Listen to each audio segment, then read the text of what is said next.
Beaucoup ont établi des parallèles entre cette affaire et l'histoire tragique de Gabby Petito. Les deux affaires impliquaient de jeunes femmes éperdument amoureuses de leurs compagnons. Toutes deux aimèrent la nature, sont parties pour des voyages spéciaux et ont disparu dans des circonstances suspectes. Mais c'est là que s'arrêtent les similitudes, car chaque affaire mérite d'être examinée objectivement, et c'est exactement ce que nous faisons ici à Crime Anatomy. Nous commencerons par exposer les faits et reconstituer les événements en nous basant sur des sources crédibles. Je vous invite à rester ouvert d'esprit jusqu'au bout. Il se peut que ce soit une affaire compliquée de violence domestique, mais la question est, qui était l'agresseur? Partagez vos réflexions en commentaire, je suis toujours curieux de connaître votre avis. Avant que nous commencions, merci de soutenir mon travail en mettant un pouce bleu à cette vidéo et en vous abonnant, surtout si vous êtes un spectateur régulier. Voici Emily Shores, une jeune aide-soignante avec une voix de chant incroyable.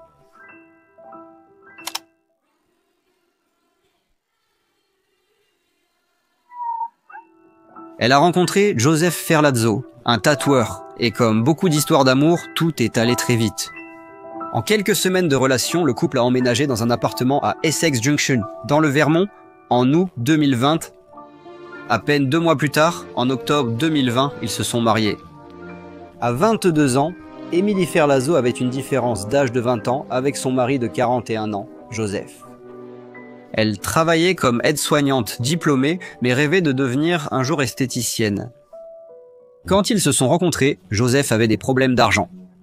Il n'avait pas de résidence permanente et dormait chez des amis à l'époque, mais après leur mariage, les choses semblaient s'améliorer. Attiré par l'idée de liberté et les avantages économiques, le couple a adopté la vie en van. Ils ont même acheté un bus-navette Chevrolet Express et l'ont transformé en un camping-car qu'ils ont appelé Rosie. C'était censé être le symbole d'un nouveau départ, mais vous verrez, Rosie a pris une signification bien plus sombre par la suite. Après 1 an de mariage, Emily et Joseph Ferlazzo ont prévu un voyage dans le Vermont pour célébrer leur anniversaire. Emily était enchantée à l'idée de rencontrer pour la première fois Nicole, la sœur de Joseph. La mère d'Emily se souvenait qu'Emily était de très bonne humeur alors qu'ils préparaient leurs affaires et leur chien, Remington, avant de quitter le New Hampshire le vendredi soir, le 15 octobre 2021. Mais le lundi 18 octobre, Joseph Ferlazzo est revenu seul au New Hampshire. Il n'a pas conduit le camping-car. À la place, il est arrivé à la maison des parents d'Emily sur sa moto à 18 h. Adrien a tout de suite senti que quelque chose clochait. Joseph semblait visiblement secoué, mais elle a supposé que c'était à cause du froid après avoir roulé à moto. Elle l'a encouragé à prendre une douche chaude, même si son esprit était déjà envahi de questions. Où était Emily? Pourquoi était-il revenu sans elle et le camping-car? Avant d'entrer dans la salle de bain, Joseph lui a tendu le permis de conduire d'Emily. Ce geste a déclenché des signaux d'alarme dans son esprit. Pourquoi avait-il son permis et Emily n'était pas revenue avec lui? Quand Joseph est arrivé, Adrien et son époux, David Bass, l'attendaient. Ils l'ont pressé de questions. Joseph a expliqué que lui et Emily s'étaient disputés à l'intérieur du camping-car vers 13 h samedi. Selon lui, Emily est sortie furieuse et a commencé à marcher le long de la route 2 près de la route d'accès au complexe Bolton Valley. Il a dit vouloir lui laisser de l'espace et est parti brièvement dans un magasin proche. À son retour, Emily n'était plus là. Joseph a dit qu'il avait fouillé les alentours sans la trouver, pensant qu'elle avait peut-être besoin de plus de temps pour se calmer.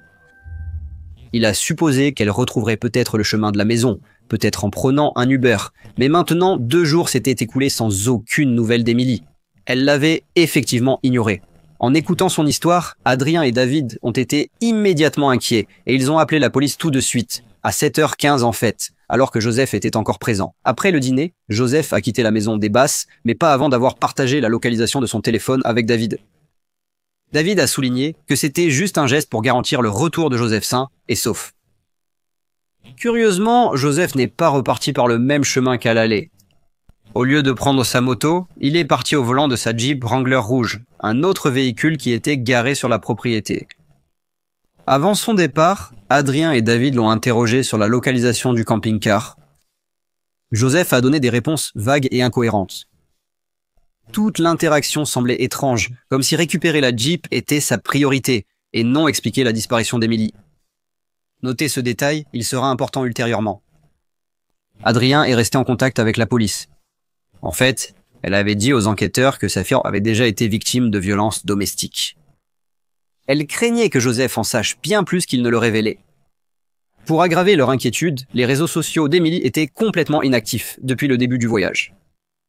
En fait, le dernier message qu'Emily a envoyé à sa famille était un simple message Facebook à 20h13 le 15 octobre. Ce serait la dernière trace d'elle avant sa disparition. Selon les données de localisation Facebook, la dernière position connue d'Emily a été enregistrée à 22h14 ce même soir. De plus en plus inquiète, la mère d'Emily a également contacté la police d'État du Vermont, leur fournissant le numéro de Joseph Ferlazzo. Et à 19h33, le 18 octobre, le gendarme Cody a appelé Joseph. Salut Joseph, ici le gendarme Cody de la police d'État de l'Ouest. Salut, je viens juste d'avoir ton beau-père au téléphone, et il semble qu'il y ait des inquiétudes concernant l'endroit où pourrait se trouver Emily. Donc elle m'a demandé de déposer chez moi. Alors, où l'as-tu déposé? À la maison. Où exactement? D'accord, et c'était samedi après-midi? Oui. Et c'était vers quelle heure? À quelle heure diriez-vous que vous l'avez déposé? Vers minuit, 4h, 3h. Où votre fourgonnette est-elle tombée en panne? Eh bien, elle n'est pas tombée en panne. Elle a ralenti et je l'ai conduite jusqu'au garage. C'est censé être une inspection. Quel garage est-ce?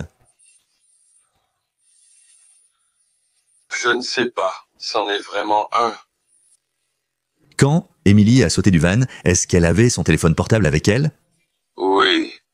D'accord. Eh bien, je veux juste comprendre si Emily essaie de savoir où elle est ou si elle essaie simplement d'ignorer la situation. Si tu as une suggestion de personne à appeler, fais-le moi savoir. D'accord. Très bien. Merci Bill. Merci.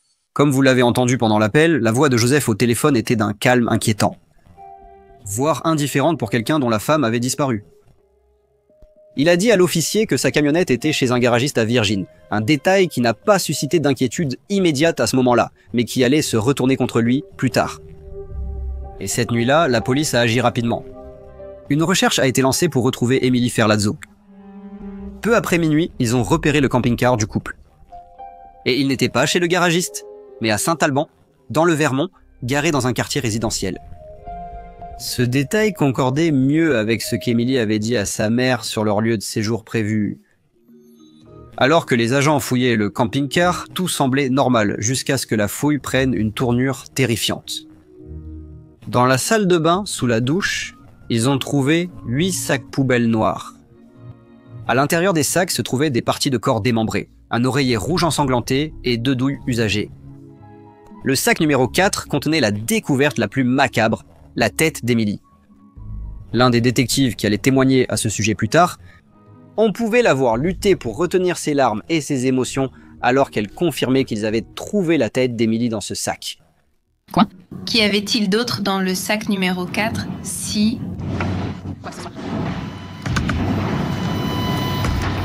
Pardon? La tête d'Emily. Et en regardant cela, avez-vous pu déterminer l'identité d'Emily? Oui. Et comment avez-vous pu déterminer cela? J'ai reconnu Emily? de photos. D'accord. Le camping-car a été rapidement saisi et emmené à la caserne de police de Saint-Alban pour une enquête plus approfondie. À peu près au même moment, la police a reçu un appel au 911. Un homme nommé Spencer Lemons, qui disait connaître Joseph Ferlazzo, a signalé que Joseph avait avoué avoir tué sa femme. La chasse à l'homme était lancée. Vers midi, mardi, la police d'État du Vermont a lancé une alerte à l'échelle de l'État, signalant Joseph Ferlazzo et leur chien Remington comme disparus. Joseph avait été aperçu près de St. Albans, à environ 55 miles au nord-ouest de Bolton, sur une propriété appartenant à l'un de ses amis, près de l'endroit où la police avait retrouvé le camping-car, mais la chance ou peut-être le destin est intervenu. Un détective de la police d'État, s'arrêtant pour déjeuner dans un magasin de proximité Maple Fields à St. Albans, a reconnu Joseph Ferlazzo. L'agent Trudeau a déclaré qu'il s'était approché de lui, avait confirmé son identité et lui avait demandé s'il accepterait de revenir, ce qu'il était plus que disposé à faire. Joseph a été escorté jusqu'à la caserne de Saint-Alban, où il a avoué, lors de l'interrogatoire, le meurtre et le démembrement de sa femme. Avant l'interrogatoire, la police a photographié et enregistré Joseph. Les photos n'ont révélé aucune blessure visible sur son corps, un détail qui sera plus tard examiné de près. Une autre découverte soulèverait de sérieuses questions sur son comportement plus tard, car à partir de samedi matin à 1h, jusqu'à lundi, Joseph Ferlazzo avait envoyé 16 messages textes à Emily. Les messages allaient de préoccupé à accusateur, comme s'il faisait semblant de la chercher. Dans l'un d'eux, il a demandé « Où es-tu ? Quand reviens-tu » Mais avec le temps, le ton s'est durci. Le dernier message disait « Tu es un C ». Je suis là pour discuter avec toi, pas besoin d'être nerveux. Je suis sûr que tu as déjà parlé à Spencer. J'ai merdé. C'est aussi simple. J'ai eu un sacré moment d'égarement. Et c'est quelque chose que je ne peux pas réparer. Vous y voilà. Ma femme est devenue complètement folle, vraiment complètement psychotique. Je lui ai tiré dessus.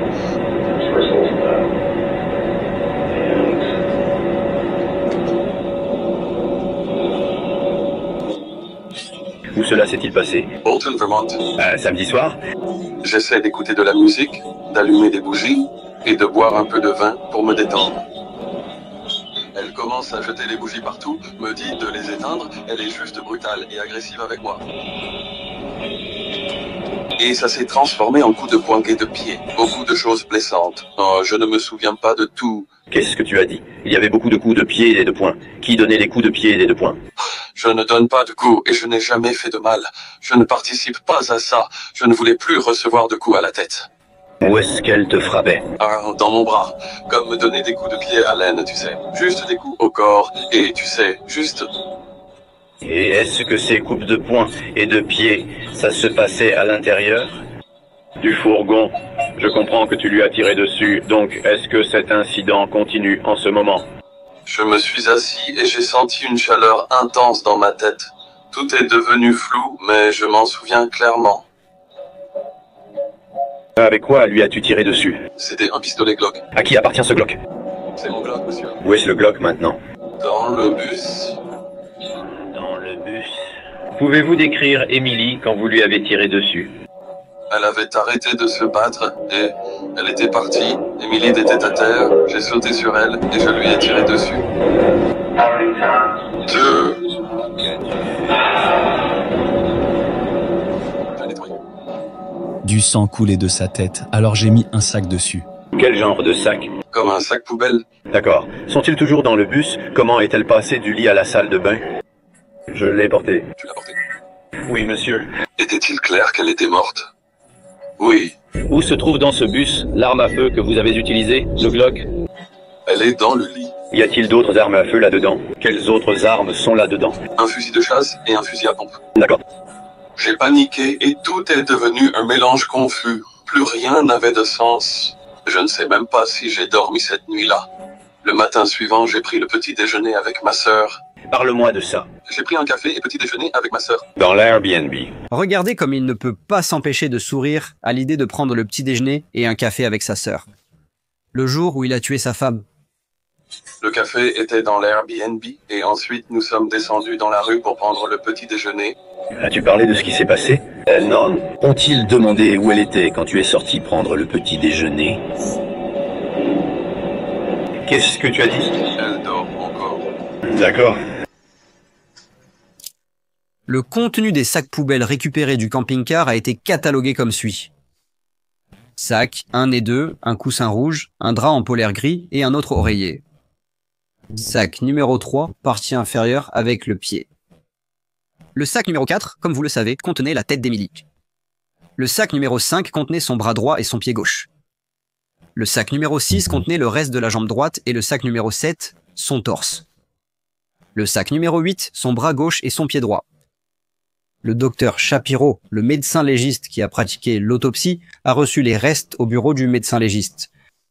Les 8 sacs ont tous subi un examen radiographique pour aider à l'examen. Les sacs 3 à 8 contenaient des parties du corps humain. L'autopsie a révélé 2 blessures mortelles, 2 blessures par balle à la tête, les orifices d'entrée indiquant une trajectoire de gauche à droite. Les blessures post-mortem ont révélé 18 coups de couteau répartis comme suit. Une blessure à la poitrine, 8 blessures à l'abdomen et 9 blessures dans le dos.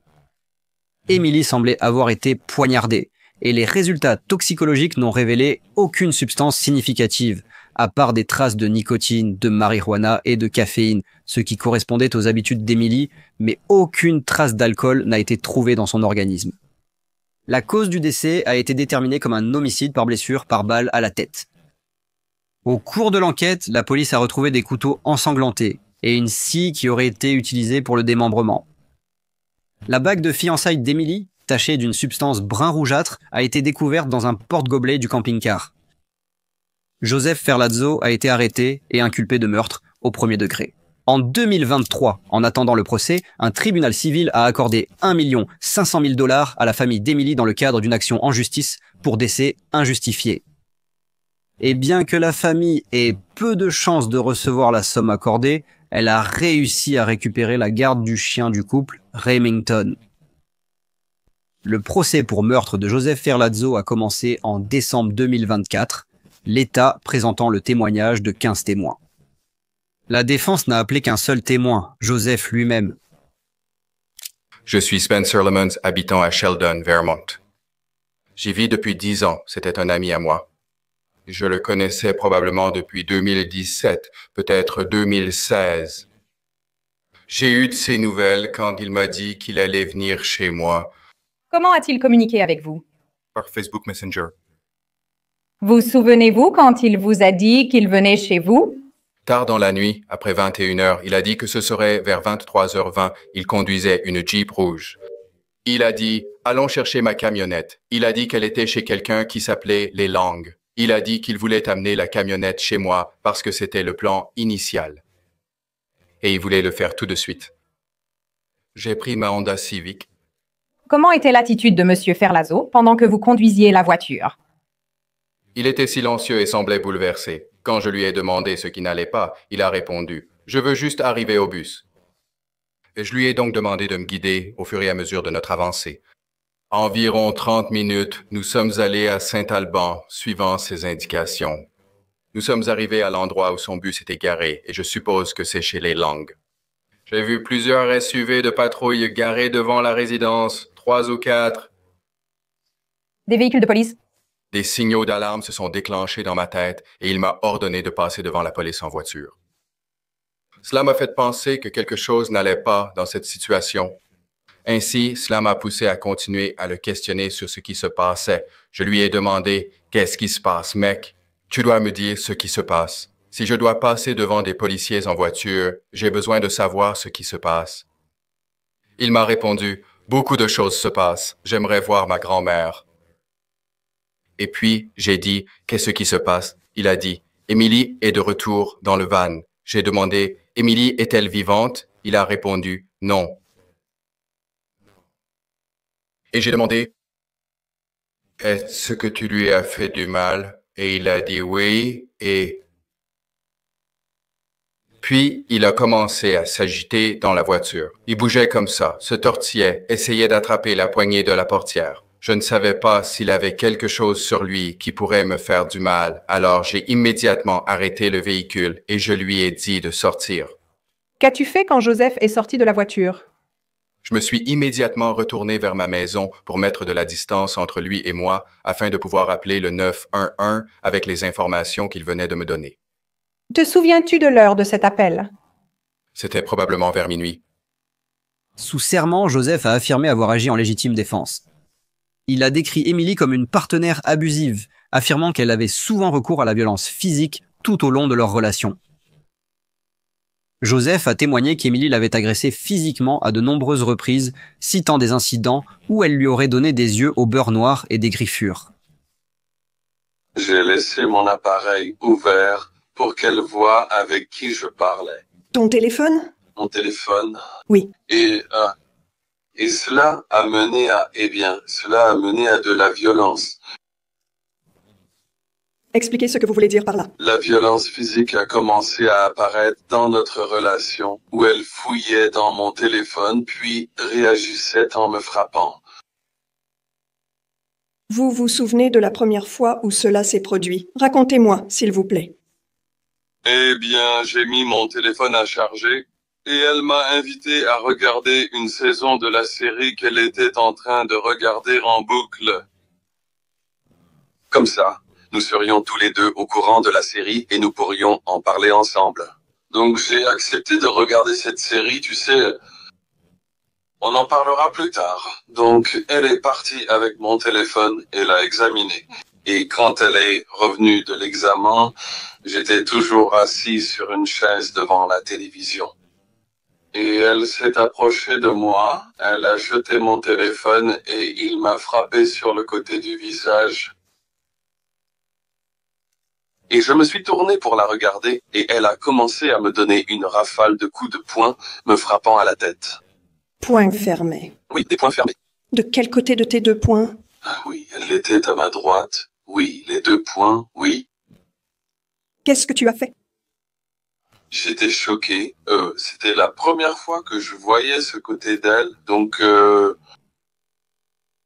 Et puis les coups de poing ont commencé à arriver. Alors, naturellement, j'ai essayé de me défendre, j'ai bloqué les coups et j'ai réussi à sortir de la chaise, mais elle ne s'arrêtait pas. Donc j'ai dû physiquement attraper ses bras et j'ai dû lui tenir les bras le long du corps jusqu'à ce qu'elle se calme, juste en la maîtrisant. Est-ce qu'elle te disait quelque chose pendant que ça se passait? Oui, tu sais, vraiment, elle était vraiment en colère, donc tu sais, t'es un putain de connard, je veux pas. Faut que je jure, faut que je... Dire quoi? Ouais, d'accord. Ouais, elle dirait, t'es un putain de connard. Je peux pas croire que tu parles encore à cette salope. Tu m'as dit que tu allais arrêter de lui parler. Et c'était une amie à moi que je connaissais depuis des années, et je lui ai dit que j'arrêterais d'avoir des relations physiques avec cette amie, et que notre relation n'allait pas se dissoudre, parce qu'on était amis depuis 2014, tu vois. Juste par respect pour la monogamie qu'Emily avait demandé, j'ai arrêté d'être physique avec elle. Est-ce qu'elle était en colère? Oui, elle l'était. Oui, elle était très en colère. Oui, elle m'agressait. Donc elle était verbalement... Verbalement? En colère. Oui. Et physiquement? Oui. Te frapper? Oui, physiquement. Et l'as-tu déjà frappé en retour? Non, madame. Donc tu l'as prise par les bras, oui, et s'est-elle calmée? Oui, après un certain temps, elle s'est calmée et j'ai ouvert la communication pour lui dire que je ne continuais pas une relation sexuelle avec Victoria, comme je l'avais dit auparavant. C'était strictement de l'amitié, uniquement platonique. Rien ne justifiait sa contrariété. Nous étions très proches physiquement et toujours ensemble. Emily et moi, il n'y avait aucun problème. À ce moment-là, je ne voulais être avec personne d'autre.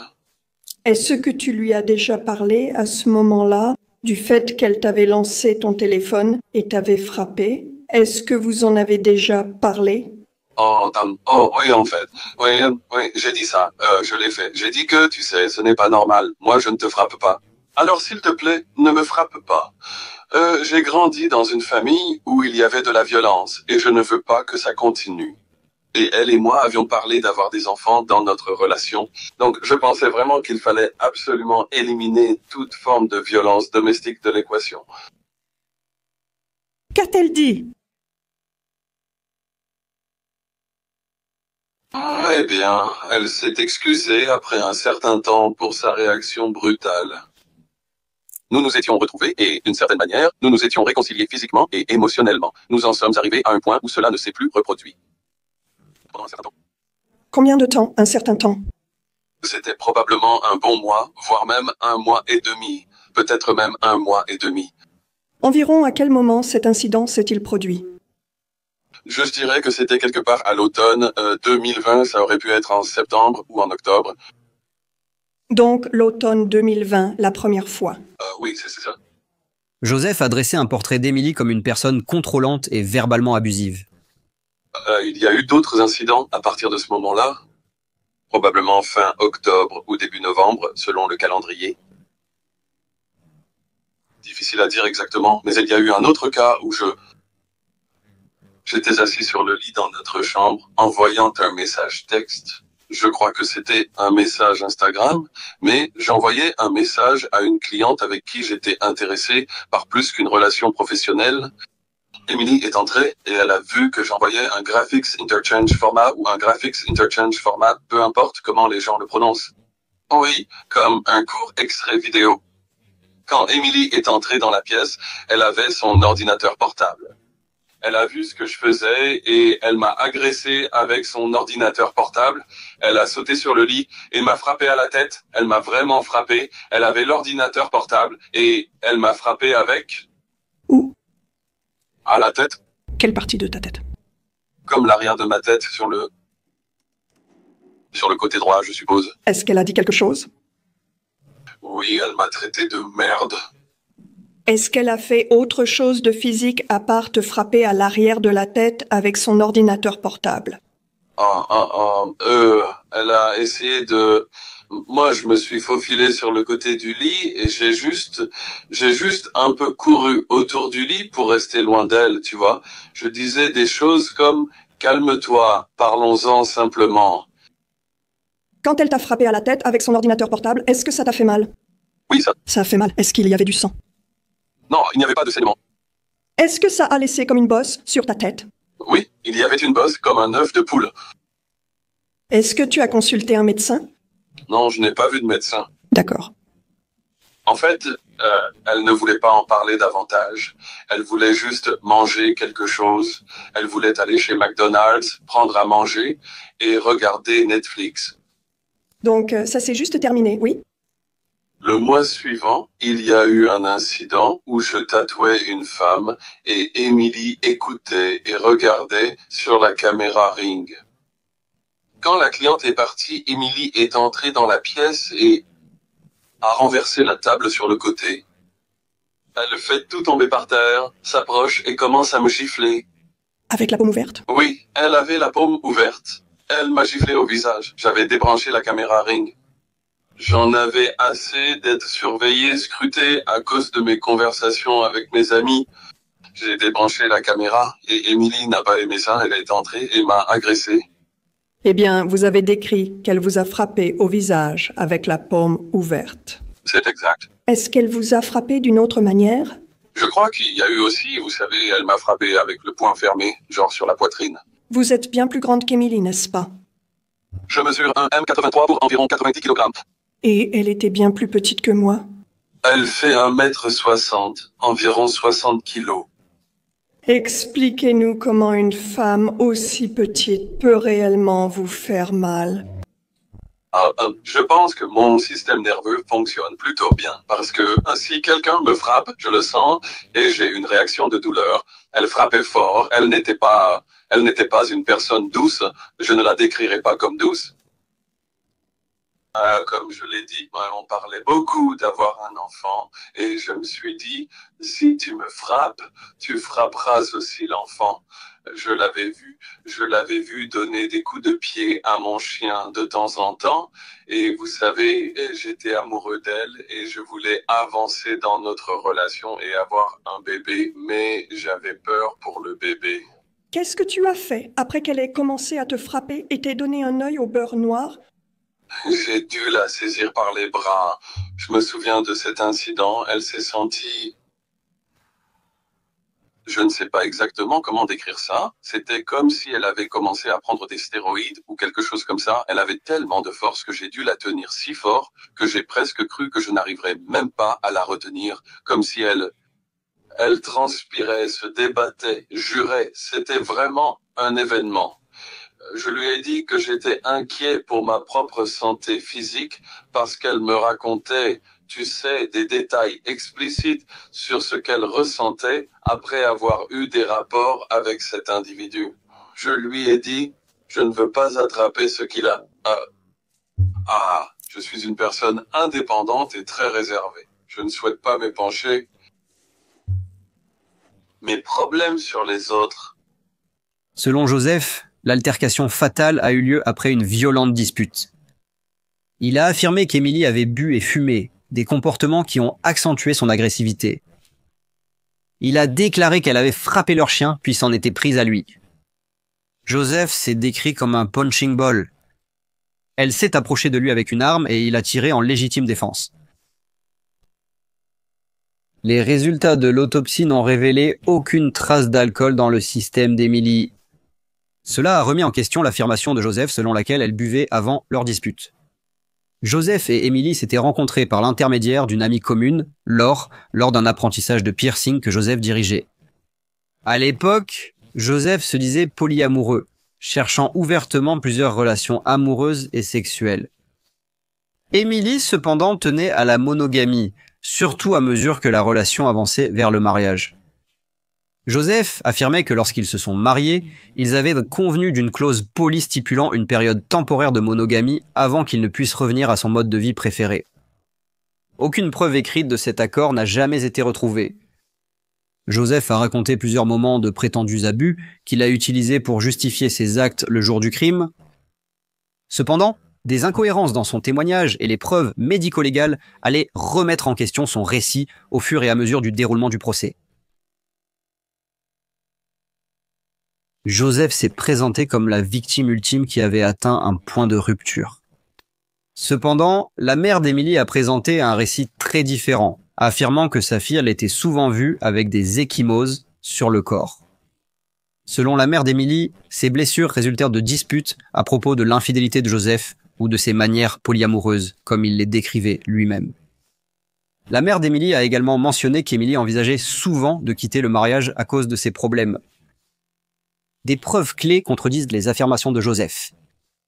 Les photographies prises par la police le jour de l'interrogatoire de Joseph ne montraient aucune marque ni ecchymose sur son corps, ce qui soulève des questions sur ses affirmations d'avoir été victime de violences physiques tout au long du mariage. De plus, les rapports indiquaient qu'Emily présentait des blessures visibles compatibles avec des violences conjugales, et non Joseph, en train de pleurer dans la salle d'audience. Les observateurs ont noté que Joseph semblait pleurer pendant son témoignage. À un moment donné, il a qualifié le meurtre d'horrible et a affirmé « Je suis très ému en ce moment ». Alors, que s'est-il vraiment passé cette nuit-là? Eh bien, selon les procureurs de l'État, le 15 octobre 2021, les preuves ont présenté une histoire très différente. Voici ce qu'ils pensaient être arrivé. Joseph et Emily sont arrivés dans le complexe Bear Run dans le Vermont à 19h20. Ils se sont garés au complexe de condos et ont retrouvé Nicole pendant environ 15 minutes dans le van, prévoyant de discuter, de regarder Netflix et de traîner à l'Airbnb. Une dispute a éclaté entre Joseph et Emily. Joseph a emmené Emily dans le même complexe de condos où vivait son ex-femme, ce qui coïncidait avec leur premier anniversaire de mariage. Les tensions ont augmenté quand Emily a exprimé sa frustration face à l'infidélité de Joseph. Elle lui a dit qu'elle en avait fini, qu'elle ne voulait plus être avec lui et qu'elle comptait partir. À 0h01, Joseph a éteint son téléphone. Emily s'est allongée dans le lit pendant que Joseph s'asseyait sur le canapé, ruminant leur dispute. Il a passé 5 à 10 minutes à planifier sa prochaine action. À ce moment-là, Joseph a décidé qu'Emily ne pouvait pas le quitter. Il a récupéré son Glock 19 avec un silencieux dans le placard et s'est approché du lit où Emily était allongée, la tête sur l'oreiller, en faisant défiler son téléphone. Joseph a utilisé un coussin pour étouffer le bruit et a tiré 2 balles dans le côté gauche de la tête d'Emily, la tuant sur le coup. Les preuves contredisaient l'affirmation de Joseph qu'Emily était armée. Les 2 pistolets retrouvés sur les lieux lui appartenaient, et les preuves médico-légales ont montré qu'Emily était allongée lorsqu'elle a été tuée. Après le meurtre, Joseph a éteint le téléphone d'Emily et a placé un sac de course Market Basket sur sa tête, le fixant avec un sac poubelle probablement pour recueillir son sang qui s'écoulait. Il a ensuite déplacé son corps dans la douche et a nettoyé la scène du crime. Joseph a remplacé les draps du lit, a jeté les objets ensanglantés dans des sacs poubelles et a rallumé son téléphone à 1h35 du matin. Malgré le meurtre, il a continué ses activités habituelles, envoyant un message à sa sœur au sujet des plans pour le petit déjeuner et recommandant un restaurant. Joseph et sa sœur sont allés chez Maxi pour le petit déjeuner, où il a affirmé qu'Emily dormait encore. Plus tard, il a conduit la camionnette jusqu'à Saint-Alban, l'a garée chez son ami et a inventé une histoire selon laquelle Emily l'avait quitté. Il a passé la journée à tatouer sa sœur et a envoyé un message au téléphone d'Emily. « Peu importe, je vais passer du temps avec Nikki, tant que je le peux. Appelle-moi. » Au cours des jours suivants, Joseph est allé dîner au restaurant, a fait du shopping et a socialisé comme si de rien n'était. Il a démembré le corps d'Emily avec une scie à dents, plaçant les restes dans des sacs poubelles. Lundi matin, avant de partir pour le New Hampshire récupérer sa Jeep, il a envoyé un dernier message au téléphone d'Emily. « Tu es un connard, je ne mérite pas cette merde. » Ce n'était pas la première mort violente associée à la famille de Joseph Ferlazzo Jr. En 2009, sa belle-mère, Young-hee Lim Ferlazzo, a été poignardée à mort dans sa maison en Pennsylvanie. Bien que Joseph Ferlazzo Sr. ait été interrogé par la police, l'affaire reste ouverte. Joseph Ferlazzo Sr. possédait un salon de massage à Reading, en Pennsylvanie, qui a été perquisitionné en mai 2009. La police a arrêté plusieurs femmes pour des accusations de prostitution, y compris une parente de Young-hee Lim Ferlazzo. La nuit du meurtre, Joseph Sr. a affirmé être rentré chez lui après avoir fait des courses et avoir découvert le corps de sa femme. Verdict, le 13 décembre 2024, après moins de 2 heures de délibération, le jury a déclaré Joseph Ferlazzo coupable de meurtre au premier degré pour avoir tué sa femme par balle et démembré son corps lors de leur voyage pour leur premier anniversaire de mariage en octobre 2021. En somme, bien que Joseph Ferlazzo ait été reconnu coupable, sa peine n'a pas encore été fixée. Je ferai une vidéo de mise à jour dès la publication des résultats de la condamnation. Les gars, n'oubliez pas de vous abonner et de mettre un pouce bleu à cette vidéo, cela aide vraiment à soutenir le travail que je fais en recherchant et en présentant ces affaires pour vous. Regardez aussi certaines de mes autres vidéos à l'écran. À la prochaine, ici Victor, merci d'avoir regardé.